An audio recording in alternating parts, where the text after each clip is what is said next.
further ado, let's bring in Seonaid. Hello. Hi, Henry. How are you? I'm great, thank you. How are you? I'm good, thanks. I just had to say, what an incredible conference. I've only kind of dipped in and out, but we organise a really small conference of about 80 people with a couple of online things. I do not know how you guys have done it, so hats off to you. It's been amazing. Thank you so much. There's a lot of people who are going to get some thank yous at the end, at the end of this, who've been working, through the night, like a lot of hours up to this. So but it is a labour of love, right? We're doing it to make a difference.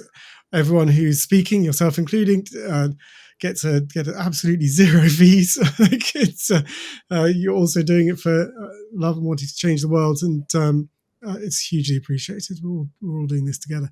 Right, I'm handing over to you. So this is research on ADHD and suicide. This is something that we fund, but it's through a donation of an individual whose son lost his life to ADHD and the consequences of ADHD, and took his own life. And it's an incredibly important work. I'll share your slides now. Over to you. Thank you. So again, just to say thank you so much for having me along. And I saw somebody had put in the comments there that absolutely this is, I'm going to talk quite a bit about suicide. And what you can see in the corner, the little rocket ship, that is a QR code that will take you to a global kind of hosting page for resources and things. So just to make you aware that that's there.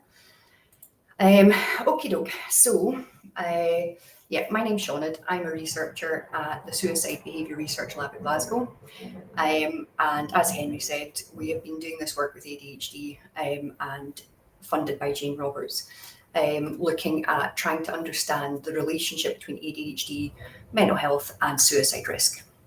So this, I came around last year and presented a little bit on this, and this is just kind of more of an update on what's been going on. So just a bit of background. ADHD, you guys probably know more than I do, is a quite commonly detected condition during childhood. It's characterised by varying levels of attention or hyperactivity symptoms, and they don't obviously occur in equal measures. And they can impact people across different domains of functioning, such as interpersonal or academic functioning.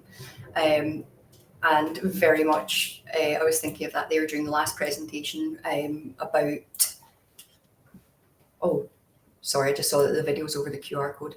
I was thinking about that during the last presentation, that this thing about like trying to mask and trying to wear suits and stuff, and obviously having things that are more open and accepting and people can dip in and out of, may very well be useful for engaging people more. So sorry, that was my wee tangent.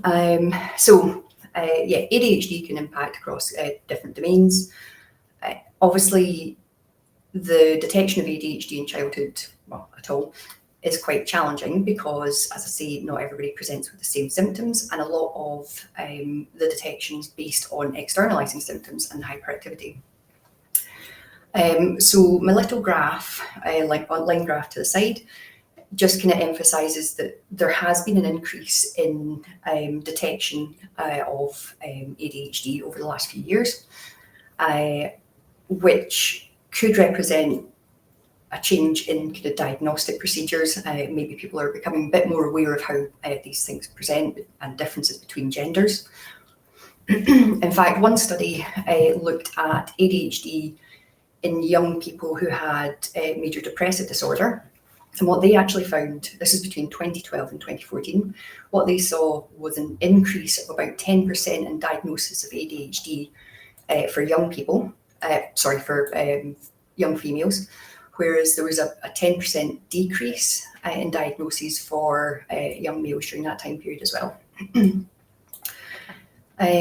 So the global estimates in 2018 of ADHD in children was between 2 and 7%. And obviously, as we know, there's a greater range across countries, and we're maybe not getting particularly representative data. And in adulthood, so I think my word of today is complex, because ADHD is an incredibly complex condition, and I think the diagnosis of ADHD is incredibly complex as well, particularly in terms of identifying it and responding to it in adulthood. So I'll tell you a bit about it in a while, but one of the studies that we're doing is interviews, and the real sense that I'm getting from people is that there's been a kind of misconception that ADHD, for some people, they have not realised it existed in adulthood. They always thought it was a kind of childhood condition, that sort of thing. So it never occurred to them that ADHD could be a possibility for them. Excuse me. So obviously in adulthood, again, further complexity, it presents slightly differently to younger ages, and it's often it happens quite a lot with other conditions. So it can be masked or happen at the same time as somatic conditions, behavioural impairments, other kind of mental health concerns. And it can be then makes the challenge of trying to identify this and respond to it properly particularly challenging. So, ADHD and suicide risk. The literature has said that there's an association between ADHD symptoms and suicidal thoughts. This can sometimes be as high as double as what people without ADHD experience.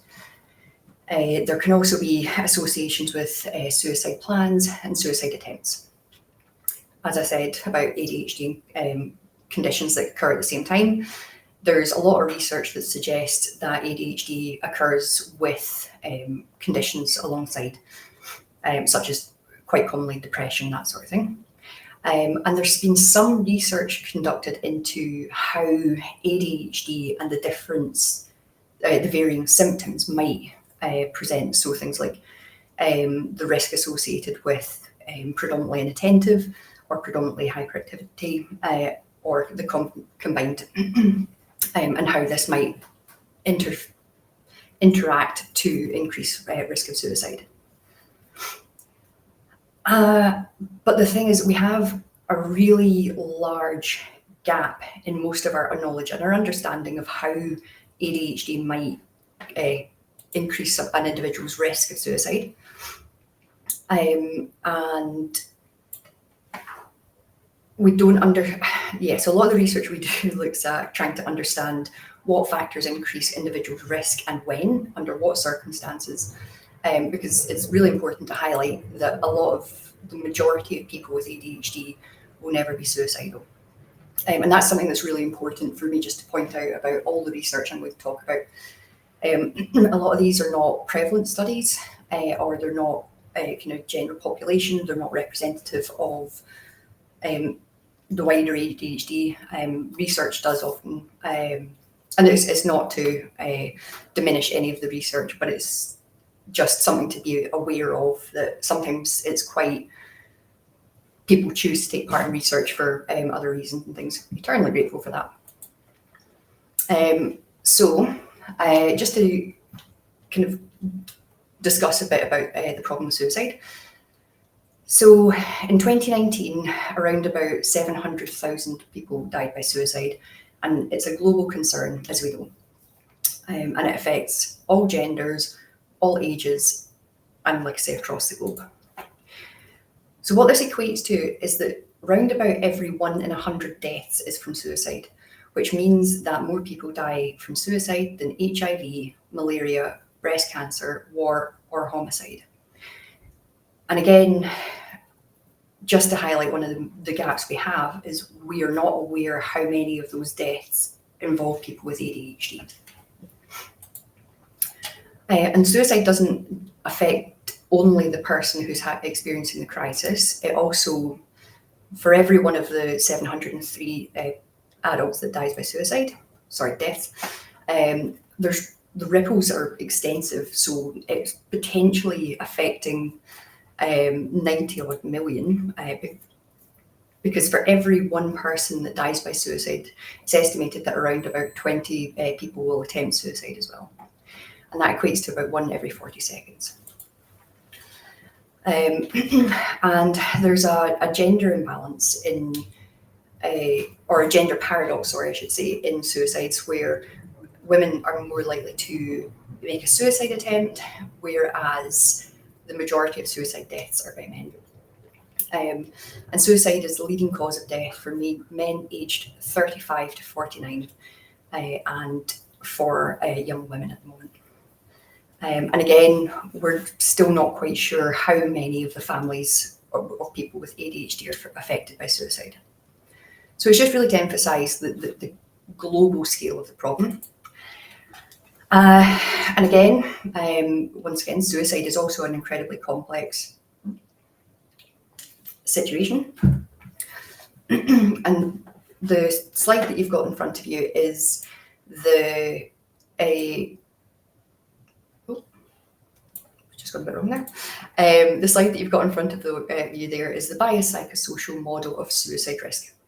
So again, I'm not going to go into this in too much depth, but this slide just really emphasises the impact of, or the importance of looking at the kind of context, the social context, more kind of distal factors such as early life experiences, genetic factors, family history, and then works through more recent events and things to proximal factors, so things that have recently happened, life events, psychopathology, substance abuse, and then but then of course it emphasises the need to keep in mind the dysregulated mood, depressive symptoms, things in the possibility or increasing the vulnerability that somebody might experience thoughts about suicide or go on to make a suicide attempt. Oh, excuse me. And this is the Integrated Motivational Volitional model of suicide behaviour. Name just rolls off tongue. So this is just really, it's very similar to the model before, but it has a real focus on trying to draw out the kind of psychological factors. And the other thing that's really important about this model is that it looks at the factors that might be associated with suicidal ideation as being different from the factors that might be associated with suicidal behaviour. And again, so on the left-hand side of the model, it just emphasises the need to keep in mind people's context, stresses from environmental factors, that sort of thing, previous life events. The second part of the model is the motivational phase, and in this phase, it just emphasises factors which may be associated with the development of kind of suicidal thoughts. And in this one, it particularly emphasises the presence of defeat as basically, if a defeating event happens in the presence of kind of the threat to self-moderators, then an individual could be more likely to experience feelings of entrapment, feeling trapped. And then the presence of motivational moderators, like including kind of interpersonal factors such as feeling like a burden, feeling like you don't belong, it could increase an individual's risk of experiencing suicidal ideation and developing suicidal intent. But again, so the model kind of it really emphasises the interaction between psychological, biological, and environmental factors. But it also is really helpful because it gives us an idea of things we can look at, particularly in terms of trying to detect kind of early warning factors or signals and things. So it not only shows a pathway, but it also shows multiple potential intervention points. And then in the third phase of the model, the volitional phase, the volitional moderators are factors that in the presence of could increase an individual's risk of making a suicide attempt. And these include things like physical pain sensitivity, fearless, mental imagery, and previous history of suicidal experiences. And again, well, if there's a lot more in-depth information on it on our website, and I've got the link at the end of the presentation. So, as I say, we understand that some groups, including people with ADHD, are at increased risk of suicidal behaviour, but there's so many gaps in our knowledge that the first stage of this programme of research was to go and have a look at the latest literature. So yeah, last year I came along and presented on the fact that we were conducting this review.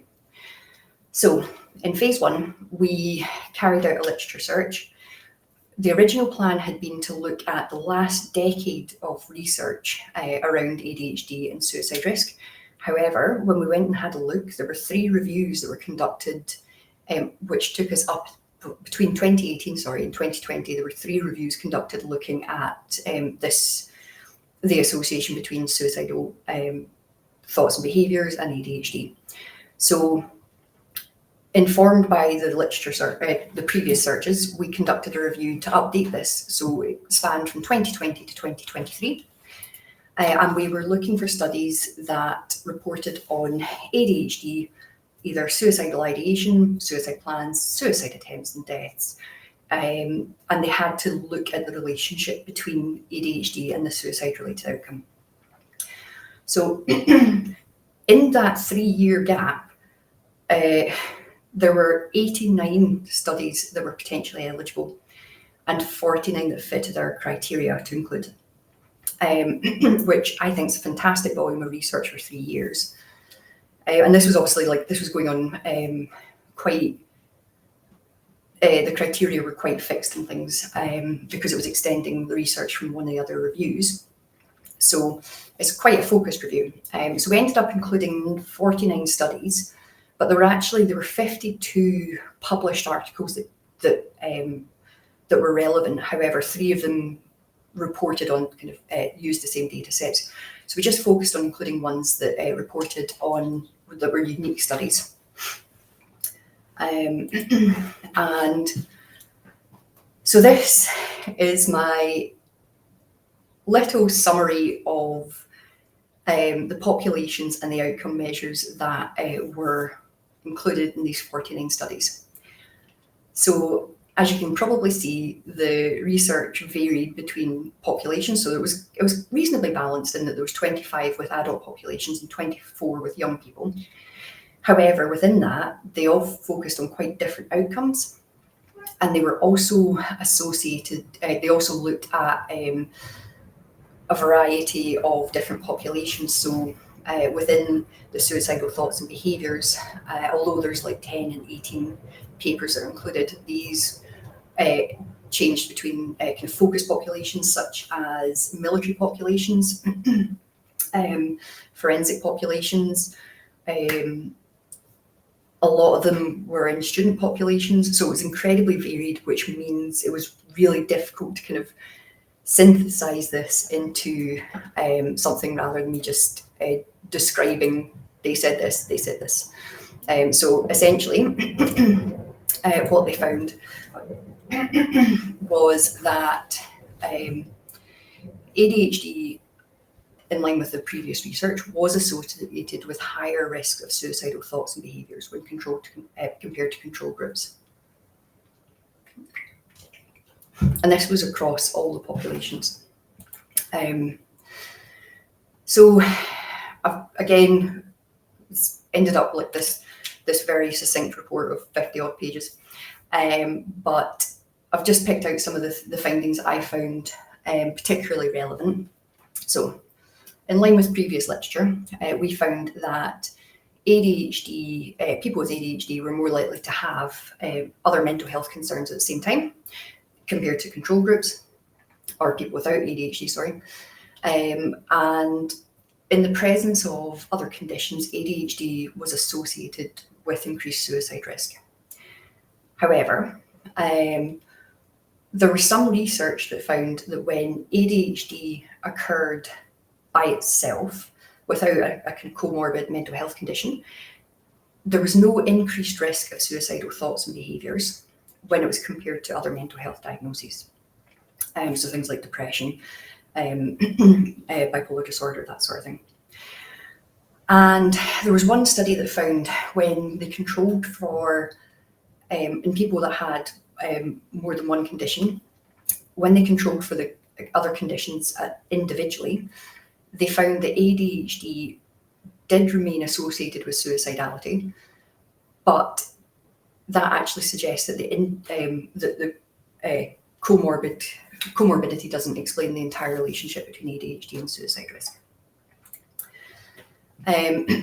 So again, the findings kind of indicate that there's something else underlying. It's potentially not the presence of ADHD. As we kind of expected, we thought that there's probably going to be psychological factors that might be particularly relevant in these populations, or any populations, and might again give us a kind of indication of what would be a potential intervention point. So there were some studies that looked at the role of psychological factors, and one of the studies in students found that ADHD, they carried out a statistical model where they basically looked at the role of depressive symptoms in increasing an individual with ADHD, their risk of suicide. And they found that factors such as depressive symptoms or self-esteem, stress, and interpersonal factors all potentially had a role in increasing an individual's risk of suicide. One of the things that was really interesting as well was that there was a study that found adaptive perfectionism was protective in reducing suicidal behaviour in a group of young people. And basically, for every unit increase of perfectionism, this equated to around about a 10% reduction in the incident rate of suicidal behaviour in the study. And even more interestingly, one of the psychological factors that's often associated with suicidal thoughts and behaviours is maladaptive perfectionism. So feeling pressure from, it's socially prescribed perfectionism, where the individual feels that other people have really high expectations and they are striving to be perfect, and they can't, they don't feel that they can reach that. So that's been found in a lot of previous research to be a risk factor for suicidal thoughts and behaviours. But this study found that it wasn't related to suicidal thoughts and behaviours, which is really interesting, because it could be that, again, it could just indicate that there's a different potential role, other psychological factors that might be more important at identifying people who are at increased vulnerability in these populations. The only thing is, this study didn't actually control for gender. And that's obviously important due to differences in perfectionism. There tends to be quite there's a bit of variability between genders and things, and how they perceive, or how perfectionism might have a play. Those words in a different order. So again, these studies are all just really, they're interesting because they really can highlight the fact that there are other factors that are potential points of intervention and indication of potential early suicide risk. So again, given all the gaps we have in our knowledge,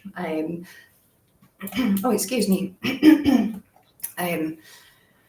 So basically, what the review really emphasised, we are aware that ADHD is often associated with increased risk for suicidal thoughts and behaviours, but we don't know why. And again, I keep coming back to this point, but we don't know what factors increase an individual's risk of experiencing suicidality, and we don't understand when these factors are particularly pertinent. So that Integrated Motivational Volitional model is incredibly useful in highlighting potential indicators of early risk.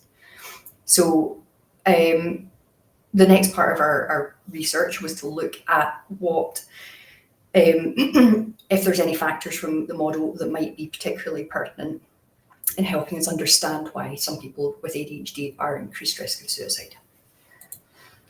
So I would just like to take this opportunity to say a huge thank you.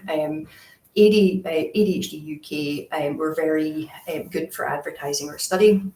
They really, we had a lot of support, and especially just making this a more visible. And I have to say a huge thank you to all those that persevered and took part in the study. So earlier this year, we carried out an online survey that was open to all adults in the UK over age 18. And again, this was the main aim of this was to explore components of the IMV that might be particularly pertinent in identifying individuals who might be at increased risk of suicide. And again, I would just like to point out this is actually not a prevalent study. So this was, we advertised a study for, we were looking at, looking to find out more about kind of ADHD and risk of suicide and mental health concerns. So we had a really great response. We had 800 odd people take who opened up the survey, followed the link initially. And we had data from 734 participants took part.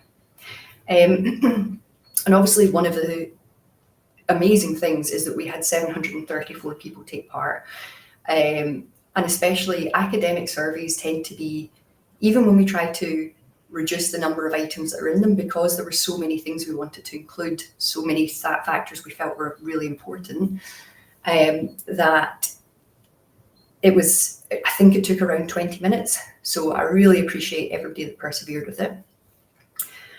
This slide just kind of gives an overview of who took part in the study.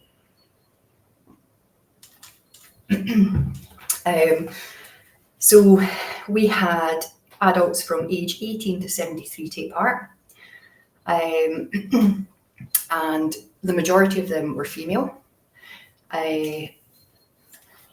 And we had a range of different sexual orientations take part as well.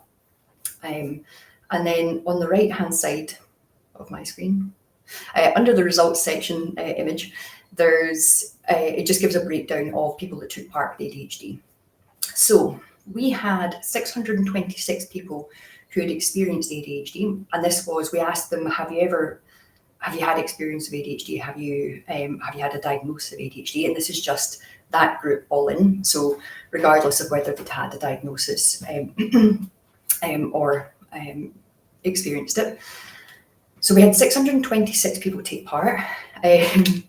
I think this is probably the first study I have ever conducted where I had to reopen recruitment to try and get people without experience of ADHD. In terms of the analysis and things, we were, I think, we had about 80 people at start, and it's quite good in terms of analysis to have over 100. So we reopened that. And I thought it was really interesting that we had about 70% of our sample who said they'd experienced ADHD had a diagnosis of ADHD, but only 3% had been diagnosed before they were 16. So the majority of people, 90-odd%, had been diagnosed after age 17, or 17 and older, sorry. We also looked at, we used the World Health Organization screening questionnaire for looking at recent ADHD symptoms. And again, we found a really high prevalence of people experiencing or having recent symptoms as well. And people who had felt that they had not experienced ADHD, we found about 10% of them had, they scored as possibly experienced ADHD symptoms.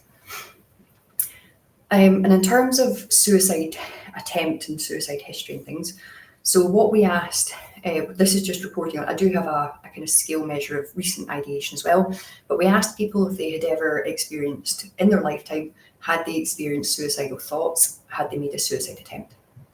And as you can see, we had a really high proportion of people in both groups who had experienced thoughts about suicide. And in terms of making a suicide attempt, we had about a quarter of the people who didn't have ADHD, compared to 42% of people who'd experienced ADHD who had made a suicide attempt in the past. And again, high prevalence of non-suicidal self-harm thoughts and people who've injured themselves in the past as well in both groups. Just check my time, sorry. Okie doke, so we had, sorry, I'm kind of giggling because my stars just won't stay in the right place. So the stars indicate where there were significant differences between the groups.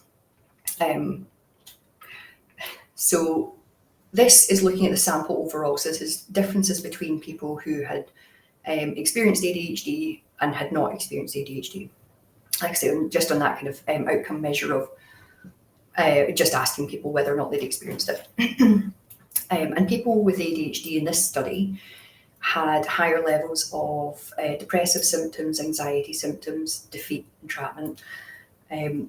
Not surprisingly, given the high proportion of suicidal thoughts in both groups. There's no difference between the groups and the suicidal thoughts. Interestingly, there was no difference between the groups on stress. There was no difference on emotional regulation, which I found quite interesting as well. And this is, believe it or not, this is some of the selected measures and things that we included. There are a few other ones which I was trying to make it succinct. So these are some of the ones that are kind of main measures we were looking at. So then I focused on within people who had experienced ADHD, and I looked at people who had made a suicide attempt and people who hadn't, or people who told us they'd made a suicide attempt and people who hadn't. And again, a similar pattern where defeat, entrapment, anxiety symptoms, depression symptoms are all significantly different between the groups. But again, quite interestingly, there's no difference in perfectionism. And this, again, this was focusing on socially prescribed perfectionism. There was no difference in feelings of loneliness. There were no difference in emotional regulation. No difference on well-being. And the one at the end is benefit finding. And this was specifically for people with experience of ADHD, and we asked whether there was anything protective or any benefits they felt were associated with their ADHD. And there was no difference in these between the groups. So obviously this is just a kind of really brief overview of a lot of research and a lot more, there's a lot more analysis to be done. So my next steps are looking at how these factors might associate with ADHD or how they might have a role between ADHD and suicide risk. There was so much, it was really, really difficult to choose what to put in. And the other thing that we have on the ongoing is we're currently carrying out interviews with people who have experience of ADHD and a history of suicidal thoughts and behaviours. And this is obviously to try and looking at psychological factors is really, really useful. It's highly beneficial. However, we need the qualitative. We need qualitative. We need to talk to people and actually find out about their experiences, because otherwise we don't understand the context and we don't understand what's been around for people. And we're only getting a half story. So that's what we've got on the go at the moment. So I am still looking for participants. Interviews can be conducted over Zoom. And I've put a little link there if anybody would like more information on the study. And if anybody would like more information on any of the studies, you are perfectly welcome to contact me, and that's my details all below. And that's a whistle-stop tour of all the research we've got going on at the moment. Thank you. Thank you so much. Like, it's obviously, look, it's such important work, and but obviously heartbreaking at the same time. Like, it's really tough. You chose an incredibly important but tough area of research to do. We will put the link into the chat so people can see it. And I think I know the people in the back end team are just doing that right now.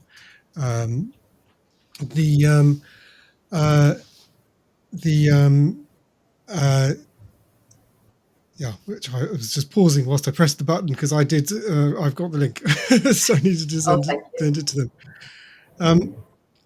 Which actually answered one of the key question that came in was just, can we get involved? Can we help? Absolutely, please do. Because I think on the ADHD, the conference schedule, I'm sure they've got the link, or you've got the link for my email address maybe. So if anybody would like to get in touch, please feel free to. That's very kind of you. Thank you.